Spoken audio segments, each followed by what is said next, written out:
Good morning, everyone. Welcome to Byjus Exam Prep IAS. Welcome to the Hindu analysis of 27 June 2024. Let us look at the articles that we are going to cover today. The first article, Ending Defections. Now, you all know what is the political atmosphere these days across the length and breadth of the country, and many political parties are engineering defections from the other parties, and that's not a very, very healthy thing for the democracy. So presently it is Congress which is doing this with BRS, which was earlier TRS, that is Telangana Rashtra Samiti earlier, now Bharatiya Rashtra Samiti, and this is being done in Telangana. So that is the focus of this article. And you all know about anti-defection law, so would not take a lot of time. Similarly, the second one is lip service. Yesterday you all know that Speaker had talked about emergency in the Lok Sabha. And there is an editorial on that merely speaking about this would not be enough. The government should take care that such things do not get repeated in any form. The third one, opposition's larger demography, LOPs, that is leader of opposition's big responsibility. So this is all about, this time selection and how the opposition has got 234 MPs. So compared to the last two times, this time it is being hoped that opposition would be much, much stronger. Fourth, it is time for India to reclaim its voice on Tibet. So what exactly is happening in Tibet, what is US doing, and what India should be doing, that would be discussed over here. Fifth is read the rocks to improve India's geological literacy. We are totally ignorant about our geological literacy, and that is something not great for us, and that's the topic that we'll be discussing. Sixth, India is looking at potential institutional reforms, US official. This is with regards to or in the backdrop of the Pannun case that US is saying what all changes we are trying to do, and also they are talking about Indo-Russia relations. Apart from this, there are four more topics. SC calls cutting of valuable trees in Delhi a brazen act. Now, no less than the Lieutenant Governor himself may be involved in this, which is very, very disgraceful, but then let us see what Supreme Court finds out. Second one, prolonged exposure to coal mining causes respiratory skin diseases in workers, something that we know. Unfortunately, the coal workers, they suffer from this, but then this is really, really unfortunate. Third, radioactive implant for rhino horns to curb poaching. Now, the previous methods to stop poaching have failed, and that's why scientists have gone for a new innovative method where radioactive substances are being implanted in their horns. So that's something very, very innovative. So we shall discuss that.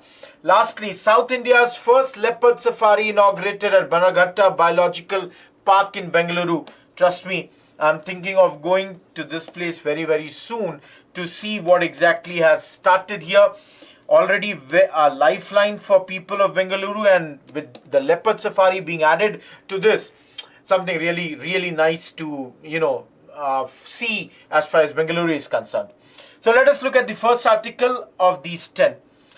Ending defections. See, I'll tell you very frankly, what is happening here is that you all know, and I'll give you the context. Telangana, Congress came to power.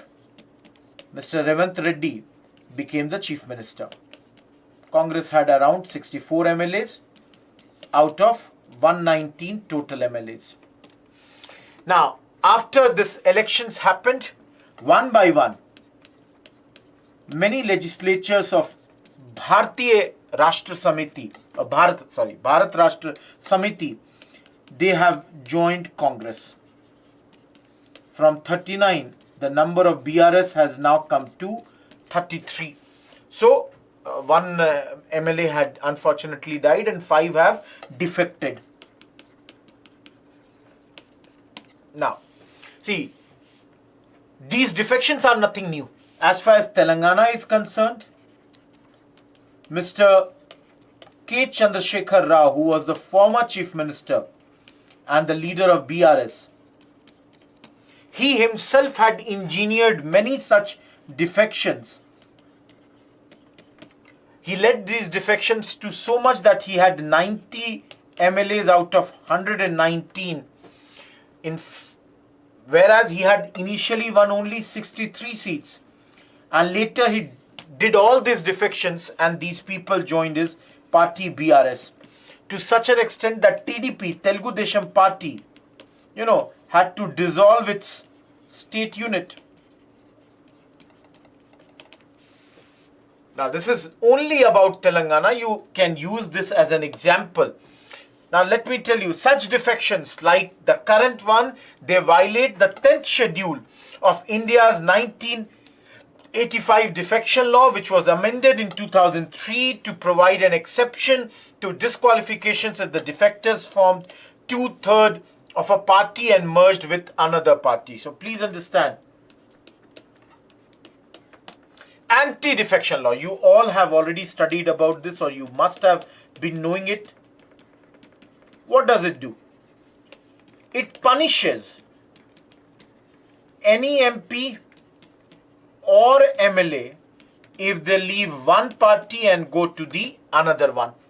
Now, initially, brought in 1985 in the 10th schedule, the whole purpose of this was to bring stability to the government.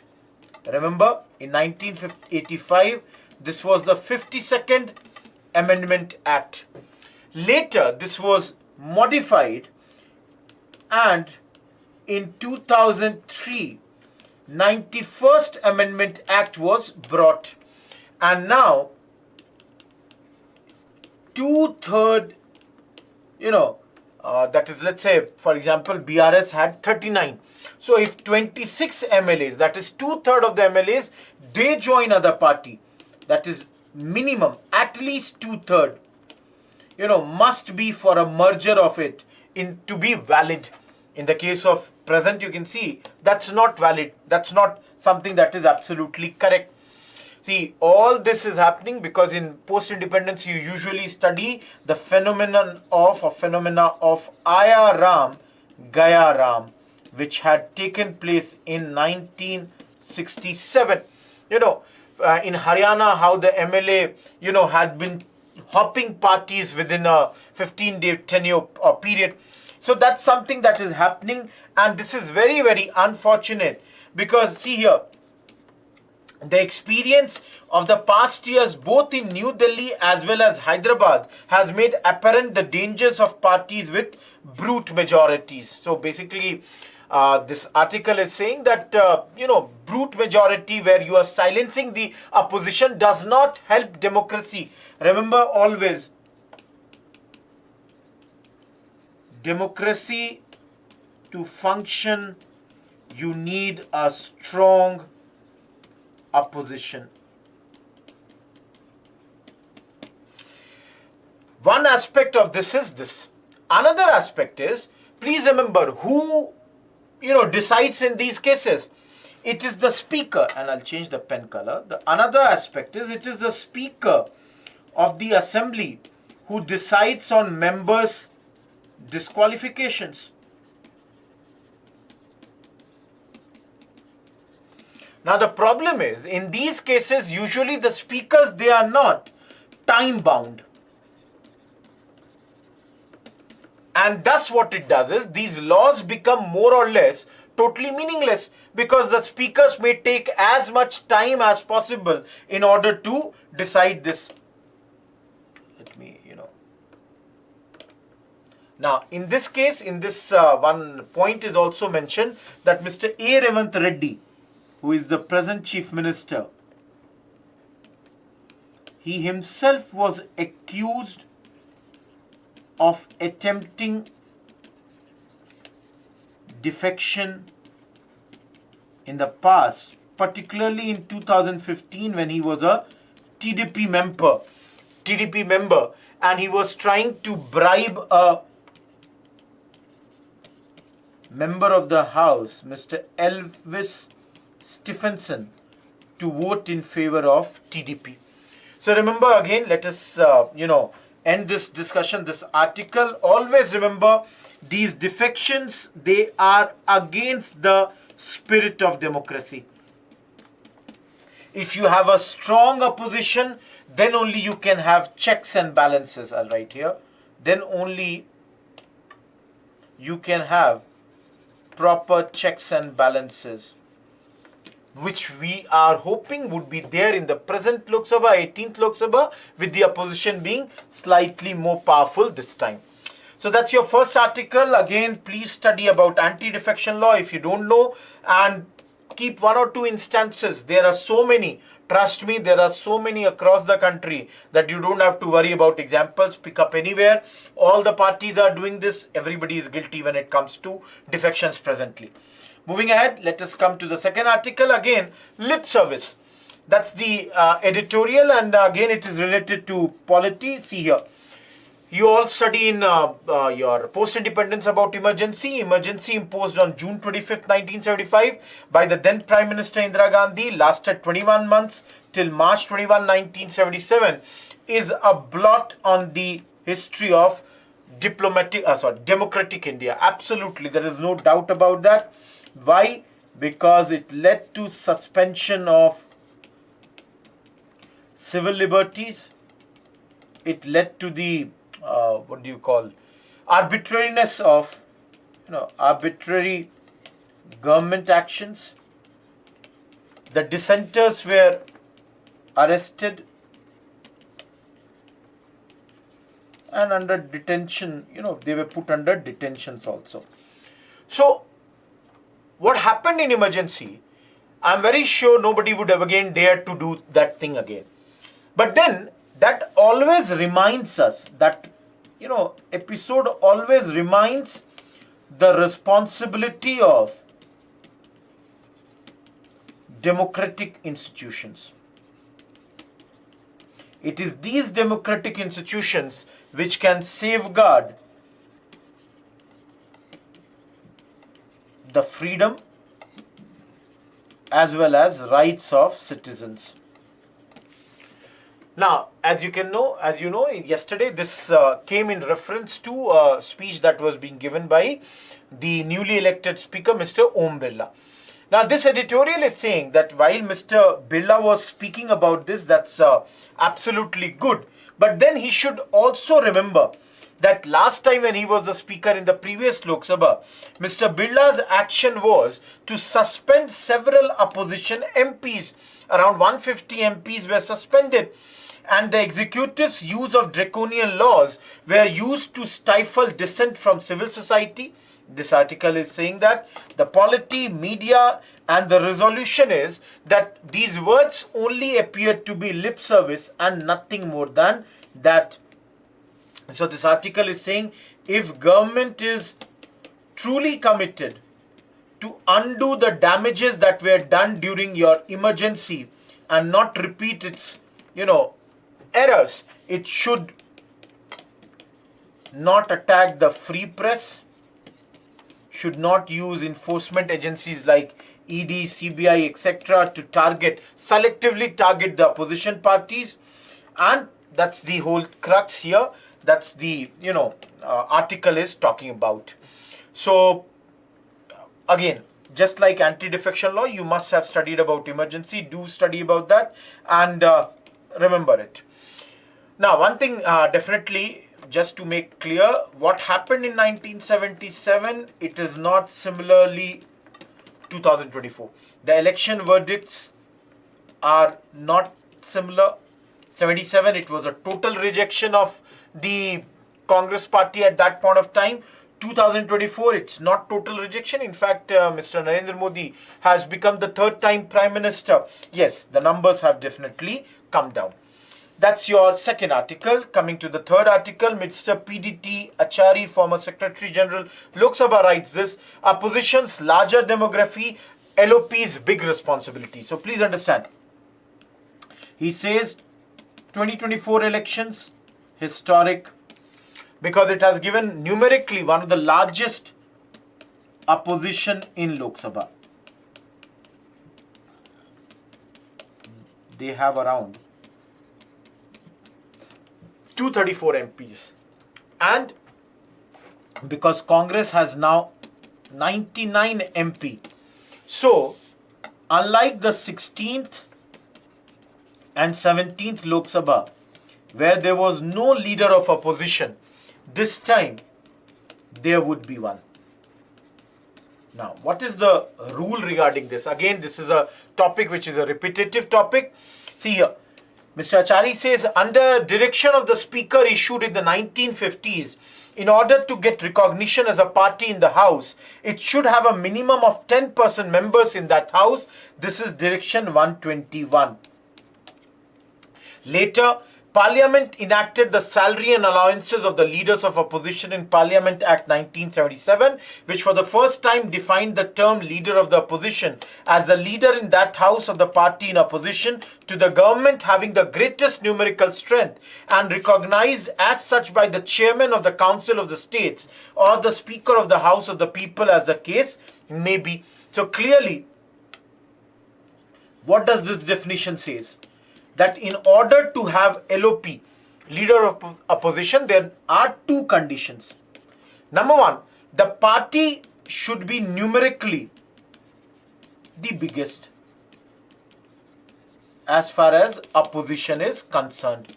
So if you look here, Congress after BJP is the largest party as far as Lok Sabha is concerned. So that's the one point. Second point, they say that the party should be recognized by the speaker as the party.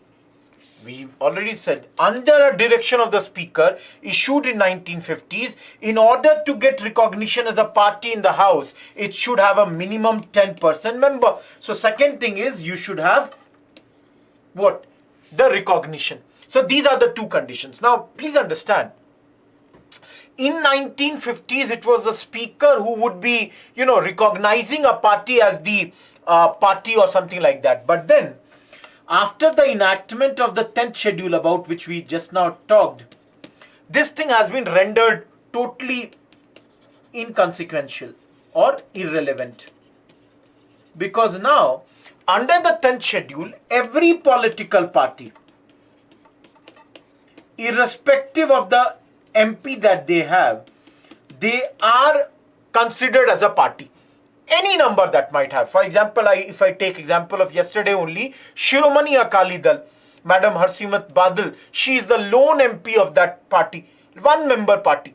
She or her party is also considered a party. 99 member Congress is also considered a party. So, now under the 10th schedule, there is no such thing as group. The term group is not recognized under the schedule. So, this article, according to Mr. Achari, I'll point out to the most important thing. See here. So, he says, so in tune with the schedule, necessary changes in the Leaders of Opposition Act should have been made to enable the Speaker to recognize the leader of the largest opposition party in the House, irrespective of whether it has 10% members or not. So what he's saying, that according after the 10th schedule enactment, this 10%, whether you have it or not, you should have made somebody the LOP, which is the largest opposition party. And in this case, Congress, this time already they are having that 10% threshold, so no worry about that. But earlier also something like this should have been done. Because if you see, last time Congress had around 52 MP. So 10% is 55. So they were 3 less than that, but they did not get the LOP status. I think similarly, something similar you all will see happening in, though it's not mentioned in this article, in recently conducted Andhra Pradesh elections. TDP has a brute majority over there, and their allies are your Jan Sena and BJP. Opposition party is YSR Congress. And they also don't have, 10% of members. And they are asking that Mr. Jagan Mohan Reddy should be given the LOP status. So let us see whether he gets it over there or not. But again, I'm very, very sure that this would be, 10% rule would be invoked over here. Now, let us come to what is the so important about LOP. And here in the next paragraph, he talks about the Westminster variety or the Westminster system. Now, you all know this Westminster system is the British system that we are calling. So, in the British parliamentary tradition, what happens is that this LOP is basically seen as Prime Minister in waiting, because it is this person to whom the king will turn if the incumbent government falls to form an alternative government. So you can see here, I mentioned it. I've already said this, what I had written in the previous slide, the 10th schedule. Moving ahead. I'm not sure. Okay, it's not here. Just give me a second. Yeah, here.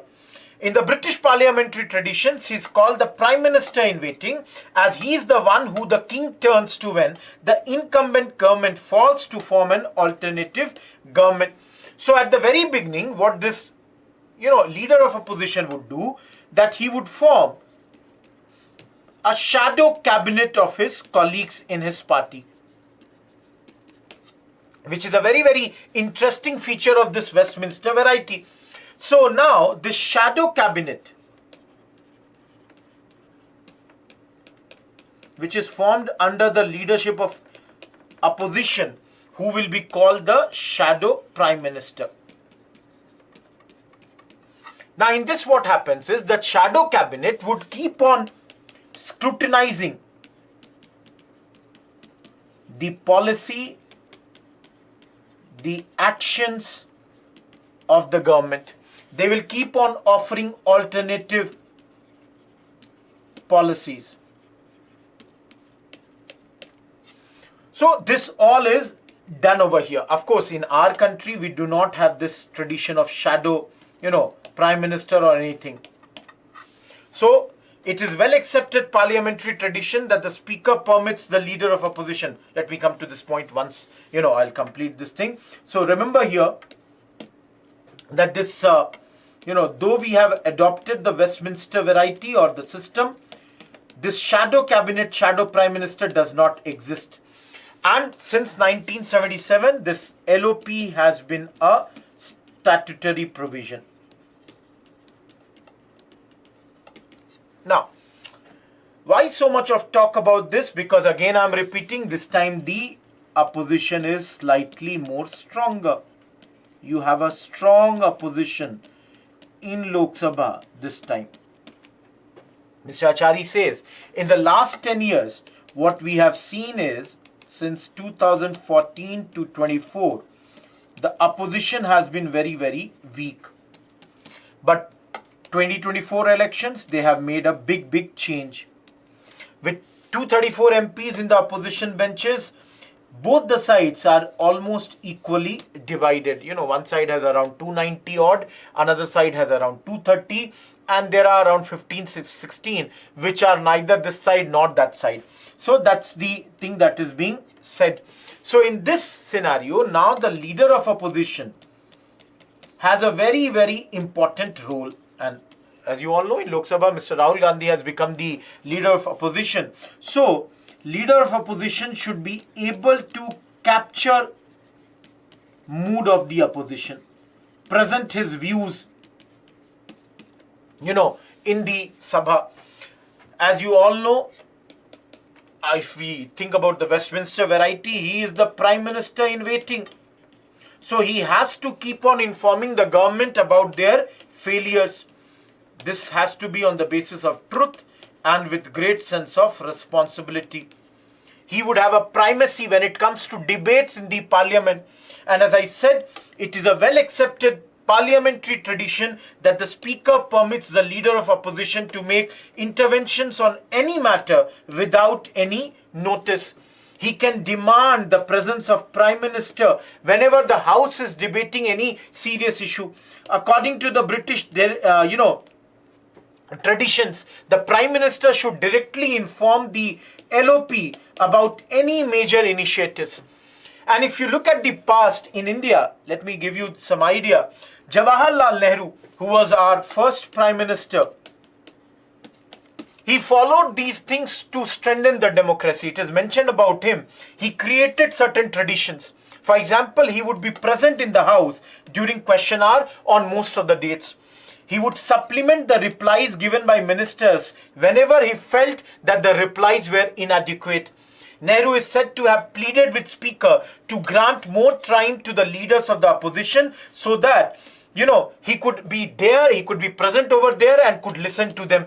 He used to say that it is only from the opposition members that he would come to know about the real situation in the country, and not from his own party members who would only praise him and not speak the truth. So clearly, Indian Parliament in the early stages have created such a fine environment, atmosphere, and similar things should be done in the present times also.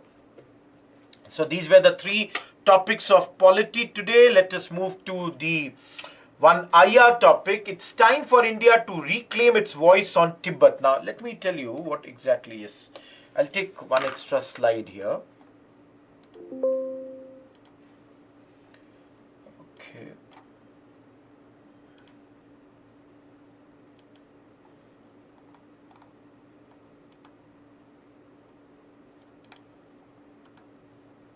Just a second.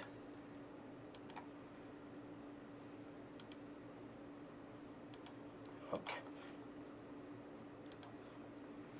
So you can see the author is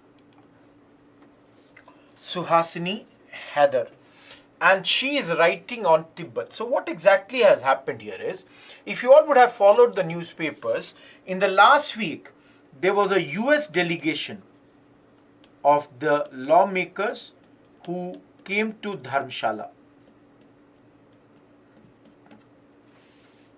After a few days of passing a very important act in America, which promoted a resolution to the Tibet-China Dispute Act.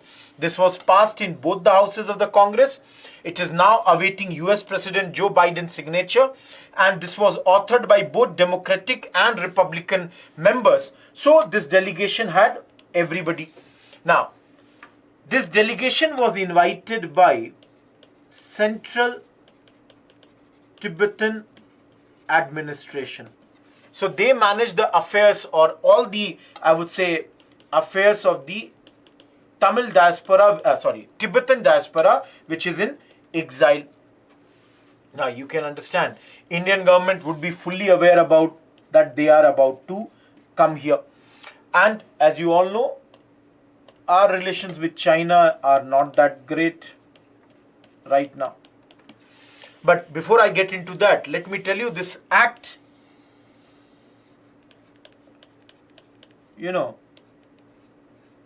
this bill, because act it has not become, so I'm writing it as a bill. It gives a message to Chinese government for the freedom of Tibet.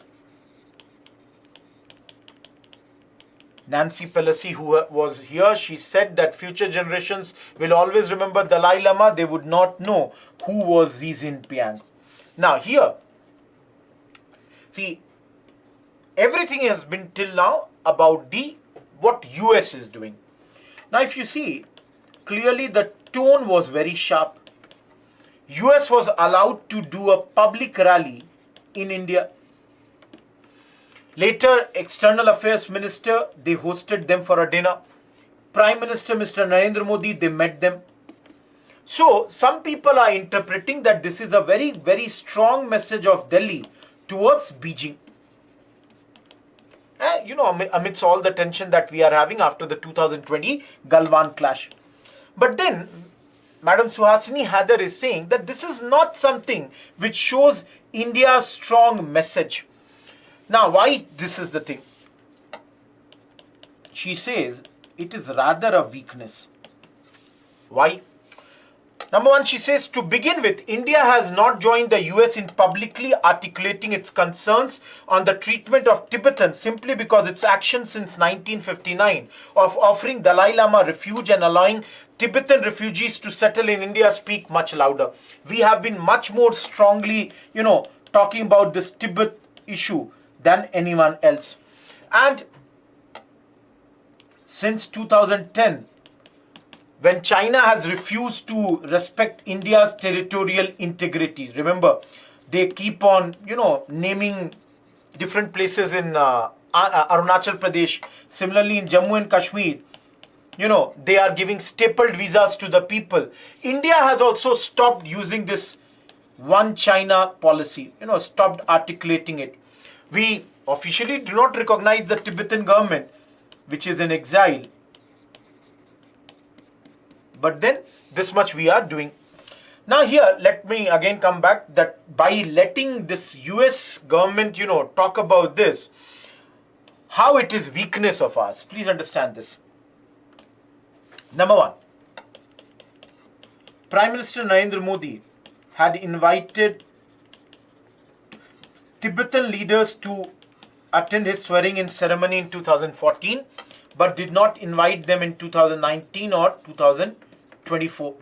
Similarly, in 2018, a government circular reminded that we don't have to attend the events of 60th year of Dalai Lama's flight to India.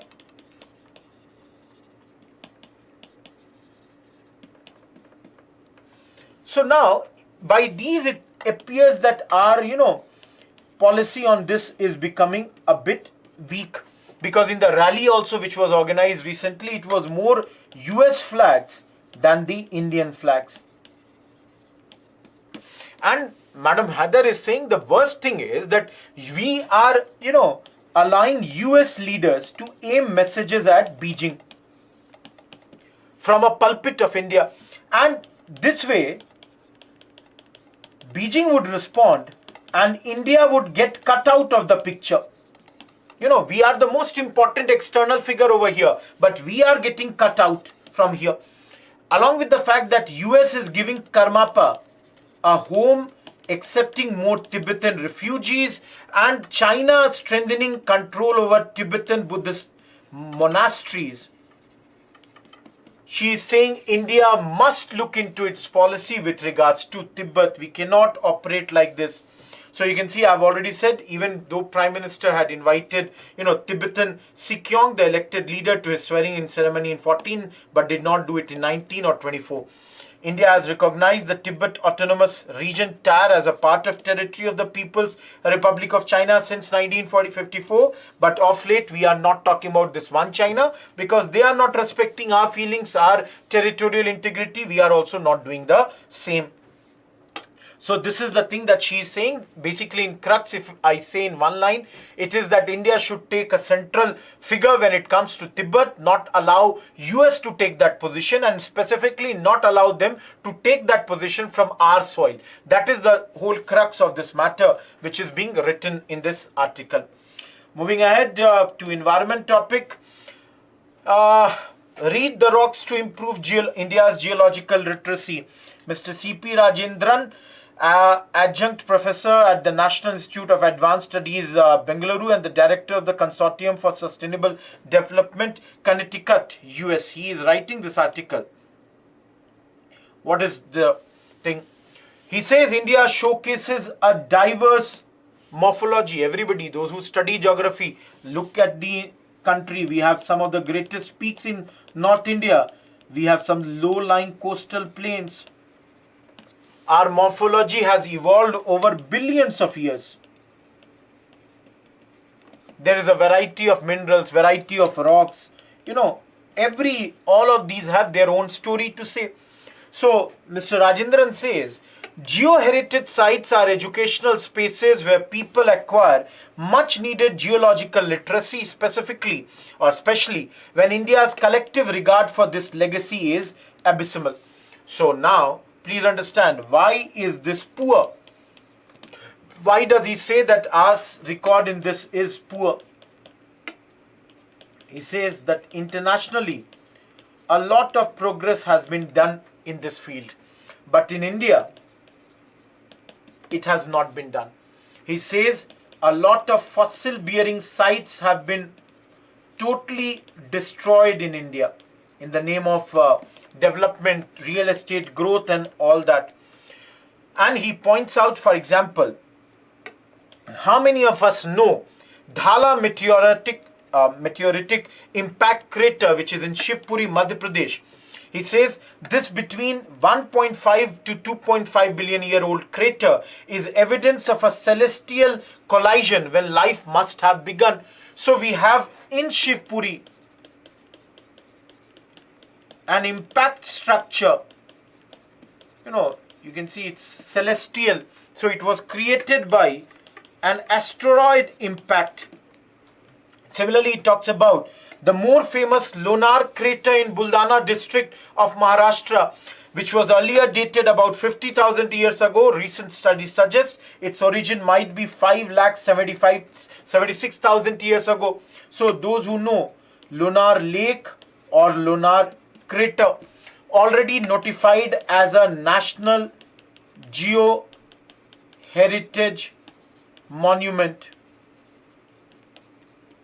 You know, it was again created by a meteorite whose impact would have been in Pleistocene epoch. These terms you study in your geography. Hopefully you would be knowing about these terms. So he says the problem is we are totally ignorant about this.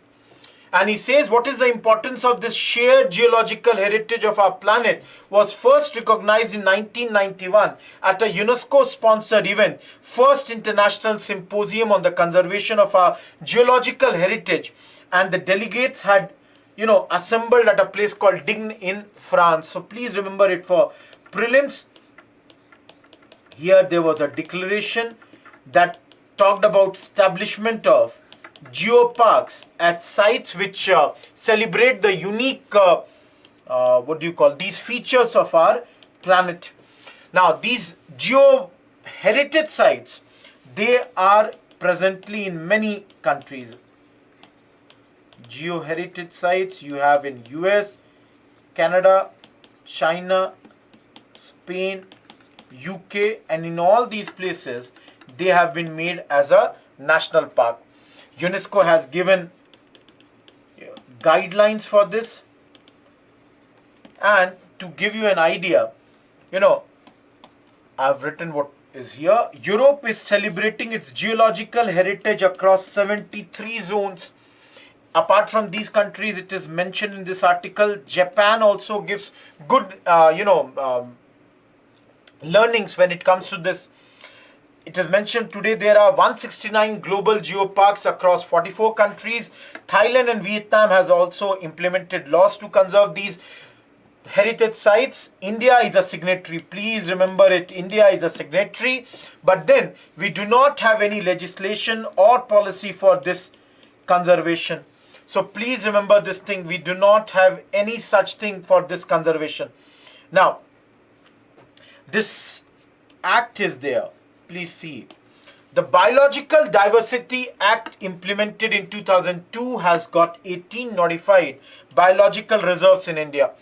GSI has notified 34 geological monuments. It lacks regulatory powers to implement the preservation measures. And he gives one example recently what happened in Thiruvananthapuram at a place called Varkala. A cliff was, destroyed. Why? Because this cliff, which overlooks Arabian Sea, made up of rocks deposited millions of years ago, had been declared by GSI as a geological heritage site, but it was destroyed to save some unauthorized structures. So what the author is saying that in India only half-hearted measures have happened. In 2009, a half-hearted attempt was made to constitute a national commission for heritage sites through a bill introduced in Rajya Sabha. But then, no reason why it was withdrawn. What was the purpose of this bill? The bill was meant to constitute a national commission to implement the stipulations of UNESCO World Heritage Convention 72 to create a national roster of heritage sites. In 2022 also, Ministry of Mines has prepared a draft bill for preservation and maintenance, but no progress has been done on this. So the final thing in this article, the author says that there are three things that the government definitely has to do. What are the three things? First of all, create an inventory of all such sites. Presently we have such 34 sites. If there are more, they should be added. Number two, frame geo-conservation legislation for the country along the lines of Biological Diversity Act 2002. Number third, have a National Geo-Conservation Authority along the lines of National Biodiversity Authority, which has independent observers, which would ensure that the establishment will not lead to red tape, would not encroach on the autonomy of the researchers and academically inclined private collectors. So this all is being spoken over here in this. Let us move to now the smaller articles. The first small article, India is looking at potential institutional reforms, US officials. Now, what reforms does India need? See, in the backdrop of Pannun issue, the so-called case where there was an attempt made to kill a Khalistani separatist, and such assassination attempts in this backdrop, US Deputy Secretary here, Mr. Kurt Campbell, is saying that India is making some institutional changes. They are saying that they are having dialogues, and as far as the India's External Affairs Ministry is concerned, they have already established a high-level inquiry committee that was formed November 18 last year, which is looking into this matter. Please remember again the assassination bid of Mr. Pannun, which was attempted in May 2023. Now, apart from this, already we have studied in the previous few classes, a charge sheet has been filed against an Indian national whose name is Nikhil Gupta. He has been extradited from Czech Republic to the USA, and against him the case is now going on. All this was being talked in the backdrop of India US Initiative on Critical and Emerging Technology, ICET. Now again, every point that we have said here is almost a repetition that we have done in the last 7 days. So please go through that. Please remember this, very, very important. There is one last portion here about Indo-Russia ties. There's nothing important over here. They are only saying we are having full and frank dialogues with India with regards to India-Russia ties also. Moving ahead, not a great news coming from Delhi. What has happened is, in Delhi, Supreme Court is hearing a matter. In this matter, DDA, that is Delhi Development Authority, please remember it is an autonomous body under the union government. So they are one party, and Supreme Court is trying to unearth some information from the official records that whether or not Lieutenant Governor of Delhi, Mr. V.K. Saxena, he had ordered the cutting of valuable trees in the ridge. So, who has done this? Supreme Court is trying to ask, or trying to know it. Mr. Saxena is also the DDA chairperson. So, basically, there is an incident, on February 3rd, there was a visit, and later trees were cut at that place. So, Justice Oka termed the cutting of the protected trees a brazen act which showed a complete lack of understanding of the impact of the environment. So clearly this is disgraceful. There is no doubt about that. And they are saying we expect DDA to come clean on this matter. See, what happened is yesterday, when this was being heard, let me show you. However, the vice chairman returned blank to the court on Wednesday. Court said, "We do not think that this request for time by the DDA for such simple information is bona fide." They are clearly trying to buy this. And undeterred and firm to get to the bottom of the issue, the court turned to Ashok Kumar Gupta, member engineering DDA, who was present during the LG's visit, to file an affidavit in 10 days as an officer of the court, making a clean breast of what happened on the occasion. So clearly DDA is trying to fool the honorable court, honorable Supreme Court, and Supreme Court is not ready to buy, and that should be correct. Whenever anybody is doing, and people who are sitting at such high positions, if they are harming the environment, this should not be taken, with silent praise. That's something very, very clear. Very small article, prolonged exposure to coal mining causes respiratory and skin diseases. Everybody knows. These are pollutants that come from coal mining, and they result in chronic bronchitis, asthma, skin ailments like eczema, dermatitis, and fungal infections. This all is coming from a survey. That survey was done in 10 districts. These districts were Korea and Raigad of Chhattisgarh, Dhanbad, Ramgarh of Jharkhand, Angul and Jajpur of Odisha. So from there it has been reported that, and everybody, this is clear knowledge for all of us. Even people who live near these areas like Dhanbad or Ramgarh, they have higher incidence of lung and the breathing related disease as well as skin infections. Now, please understand, the problem is this will not go anywhere because half of India's installed power generation capacity, or about almost 205 gigawatts, are coal-powered thermal plants. So clearly, this would, continue. But the good thing is, there are changes which is visible. Renewable energy accounted for almost 72% of the record 13.6 gigawatt power generation capacity added by India for the first time in the last quarter this year. Coal share, including lignite, of the total power capacity dropped below 50% for the first time since 1960s. Please remember this for prelims, that how this, percentage share of coal has come down for the first time. So this is something that you have to remember. Now comes the Rhino Project. What is happening? You all know poachers have been continuously killing rhinos for their horns. So what the scientists are doing, you can see here, in the horns, they are injecting radioactive material.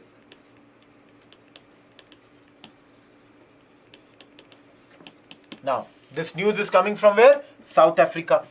Now, South Africa is the country with the largest, large majority of world's rhinoceros, and it is a hotspot also where a lot of poaching is done because in Asia and many other markets, rhino horns are in great demand for traditional medicines because they believe it has some therapeutic effect. Now the thing is, this project is known as Rhizotope Project. What would happen here is that this radioactive material, once it is injected, it would render the horn useless, essentially poisonous for human consumption. Because you all understand there is radioactive material. Now, earlier what used to happen is, this dehorning, that is horns would be cut and poisoning of the horns would be done, but they had failed to stop the poachers. That's why the scientists, they have gone for this. Remember, this radioactive material dose is in such a low quantity that it will not affect the animal's health or the environment in any way. But as you all can understand, while going for smuggling, it would be easier to catch them, the poachers here. Remember, these rhino horns, they are so sought after in black market, where their weight by grams almost is equivalent to cocaine, a drug, or even gold. Remember, this material will last almost for 5 years on a horn, and this would cost much lesser than dehorning the rhino every 18 months. So please remember this project. Remember what exactly is Rhizotope Project. Last, South India's first leopard safari inaugurated at Bannerghatta Biological Park. This is South India's first, country's largest. It is in Bannerghatta Biological Park. Panther's other name, Panthera pardus. And yesterday when it was inaugurated, along with that, in this article you can see in this, the minister also named a male elephant calf Swaraj and set free 6 Hamadryas baboons. Remember, also considered as a sacred animal to the ancient Egyptian religion.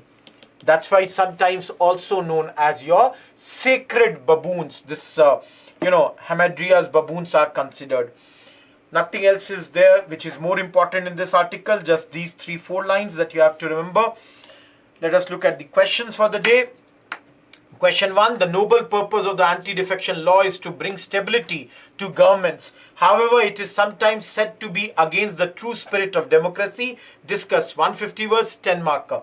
Second, what is the significance of leader of opposition in Indian polity? Explain in what way an effective opposition is crucial to an effective democracy. 250 words, 15 marker. That's all from today's newspaper. Let us meet again at the same place, same venue tomorrow. Till then, goodbye. Thank you.